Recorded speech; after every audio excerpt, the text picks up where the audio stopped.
Yo, what is up guys, Ghost here, welcome back to another video, and DICE have probably just made one of their most controversial decisions on the new Battlefield game that I ever thought possible, and this is pertaining to the new class system.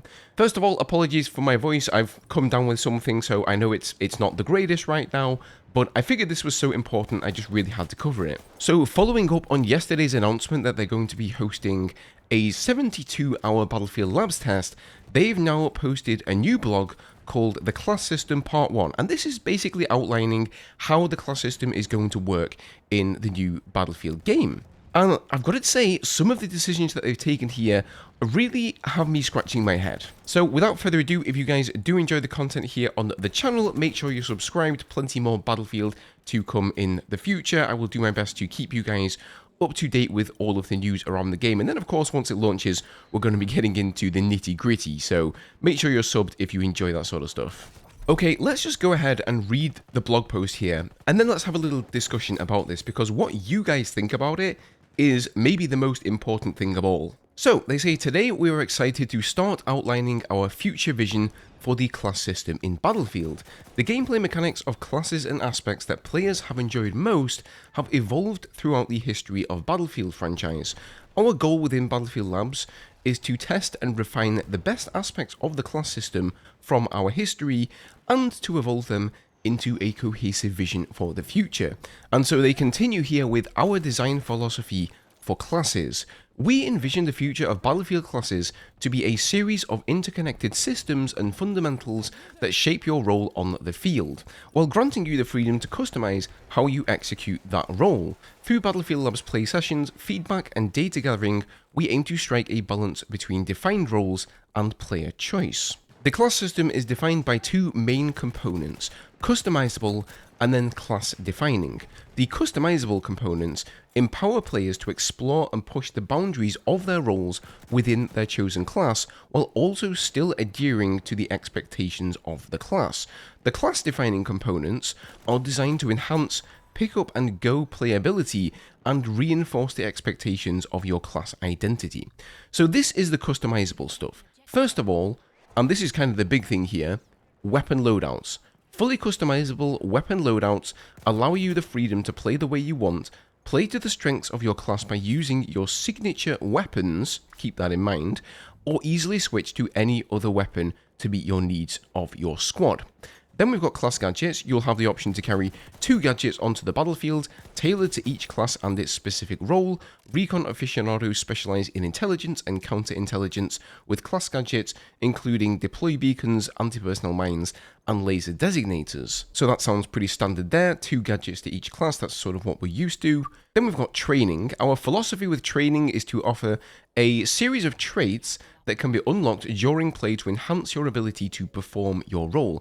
As you engage more in a match, you'll gradually earn flat stat bonuses and more to support the effectiveness of your role further. And we've seen a bunch of this stuff from the leaks and the data mines, of course. It seems like you can pick one of 2 different trees, and as you acquire points in the game, you work your way down that tree and you unlock additional bonuses, kind of like how we've seen it work in previous games before. And then throwables here. Our approach to throwables prioritizes enabling each class to effectively fulfill its role by providing tailored throwables. So not really exactly sure what that means, but it sounds like you can just select whatever throwables you like. Then we move on to the class defining stuff. So first of all, we have a signature weapon.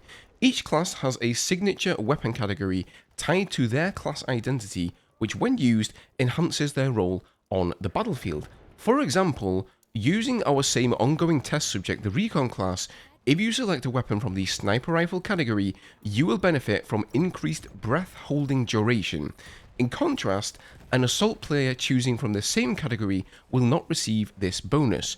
DMRs, carbines, and shotguns remain viable options no matter your class, but don't benefit from any signature weapon bonus. So basically, this is the Battlefield 2042 system that we already have, where you can pick any weapon you want across any class, but if you pick the weapon that is, or the weapon category that is tied to your class, you receive some sort of a bonus. And I can already tell you from playing Battlefield 2042, and so can everybody else, that these bonuses don't matter at all. I don't even remember that they're there. They're so insignificant that, to be honest, if I want to use a sniper rifle in 2042, I'm not going to play recon. I'm just going to play as support. I'm going to play as a medic, because why would I want to have the recon gadgets when I can just have heals and I can have a defib so that anytime somebody snipes me from a distance, I can quickly heal up and get back into the action. Now, maybe the bonuses that they're going to provide to the classes here, these signature weapon bonuses as they call them, are going to be particularly impactful, so much so that they do steer you down the path of picking a weapon from that category. But then my question is, if that's your goal, why not just lock the weapons dice? What was wrong with the class system before? Like, we've been down this road already once. There was absolutely nothing wrong with the locked weapons. And if you remember, Battlefield 2042 released with no class system at all, and when they implemented a class system, they left all of the weapons unlocked for all of the classes with the pretext that everyone's sort of gotten so used to using all the weapons now that we don't want to just take them all away from you in this specific game.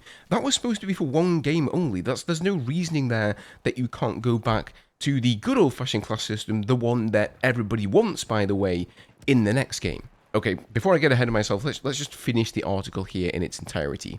So then we have a signature trait. Each class features a unique signature trait, providing passive bonuses tailored to optimize your role on the battlefield.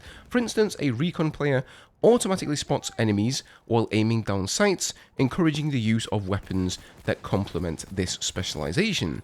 You then get a signature gadget as well. These gadgets are unique and singular to each class, with an aim for you to always have access to a tool that fulfills the role of that class, separately from what you may choose as gadgets within your loadout. So again, this sounds like the Battlefield 2042 system where, you know, if you're playing as engineer, you get the repair tool. If you're playing recon, you get the spawn beacon. If you're assault, you get the stim pen, and then you can pick 2 gadgets outside of that. And then there's default weapon packages. The default weapon package is a preset combination of attachments and visual customization for each class to be combat ready, with the option for further progression and personalization. So these just sound like they're sort of, you know, basically packages that's going to allow you to get into the action before you've unlocked everything for that weapon or soldier. What's next? The class system and its individual components will be available for testing within Battlefield Labs in the coming weeks. Participants will be able to go hands-on with these features, discuss and provide feedback. Following further play sessions, we'll be back with another community update to unpack class components in more detail and share learnings based on participant feedback. So, as I mentioned in yesterday's video, guys, there is going to be a 72-hour long play session this weekend, starting on the 23rd of May on the Friday and going all the way until, I think, Monday morning on the 26th. So if you're not signed up for Battlefield Labs already, make sure you get signed up so you have a chance to be invited. So let's address the big elephant in the room here. Why have they made a decision which goes directly against the community? Because almost every path they've taken with Battlefield 6 seems to be a good one. They're ticking all the right boxes, they're impressing us, hype is starting to build around the game, and then they decide to go down this very strange path. Now, I would love to hear from you guys. Drop a comment down below. Let me know, do you want all of the weapons to be class locked, a la Battlefield 3, or like Battlefield 4, or do you like the system they're going for here, where you can use any weapon you want on any class, which, in my opinion, dilutes the class identities? And the reason I asked you to do this is almost all the feedback around this, it doesn't matter whether it's on Discord, Twitter, Reddit, YouTube, it seems like an overwhelming majority of people want the weapons to be class locked. And so I've got to ask, why are DICE then making this decision? And the only conclusion that I can come to is because of the cosmetics.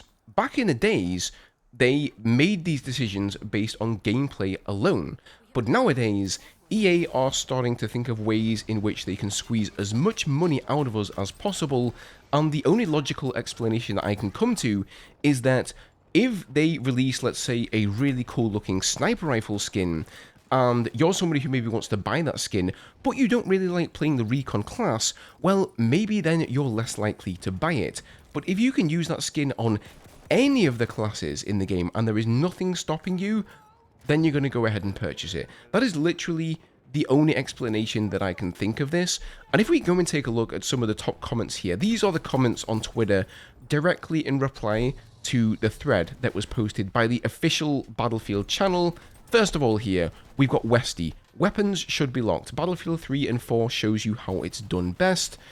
Danny, weapons should be locked. Tactical Brit, weapons should be locked. Battlefield 4 did it best. Follow that formula. The biggest L I've seen from the next game.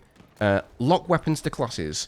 Why is it so damn hard to follow Battlefield 3 and Battlefield 4 gameplay's philosophy? Like, almost every single person here who's replying, and by the way, also having their posts liked, is asking for the weapons to be locked.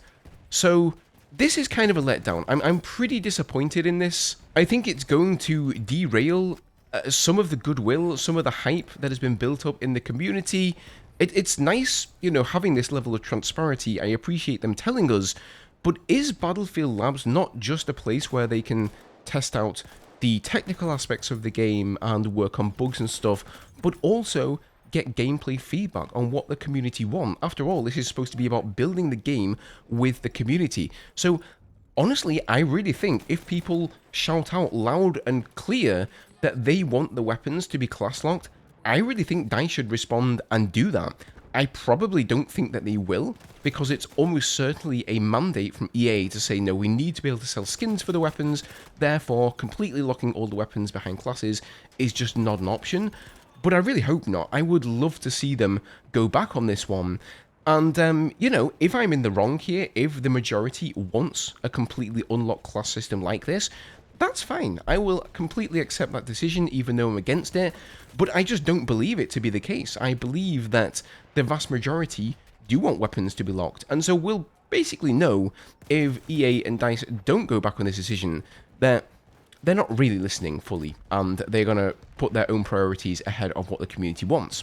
You know, outside of the weapons, I don't really have any problems with the class system as is. I think having a signature gadget for each class, like the stim pen for the assault, the repair tool for the engineer, I think that's fantastic. After all, who wants to go and waste a gadget slot equipping a repair tool when you can have fun weapons like RPGs and mines and stuff, right? That totally makes sense. I also think the trait system where you go down this tree unlocking traits as you gain points in the game and perform well, that sounds interesting as well. It depends, you know, are some of these going to be overpowered or not? That's something that's going to have to be tested, of course, and tweaked.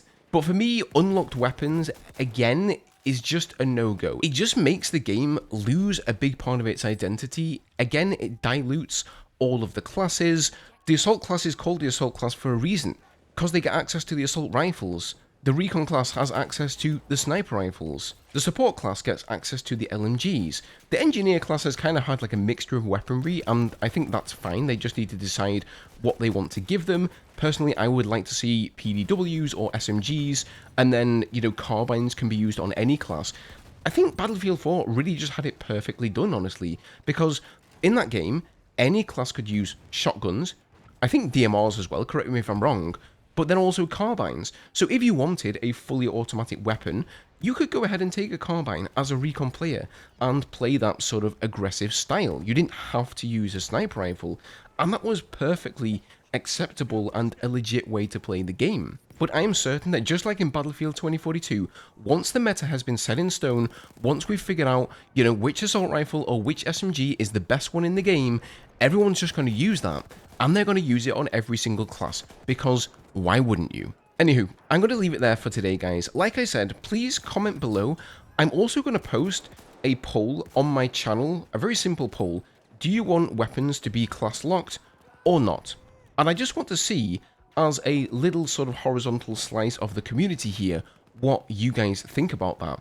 I'm also going to post one over on X, so feel free to go vote on that one. The link is down in the description, because I just want to gather as much data on this as I can to actually be sure that I'm right in what I say here, that the vast majority do want weapons to in fact be locked behind the class system, because maybe I'm wrong, but this is just my feeling. So, if you enjoyed the video today, guys, leave a like below. I know it was a bit of a ranty one, I know my voice is failing me, but nevertheless, a like is always appreciated. Subscribe for more Battlefield content, and I'll see you all in the next one.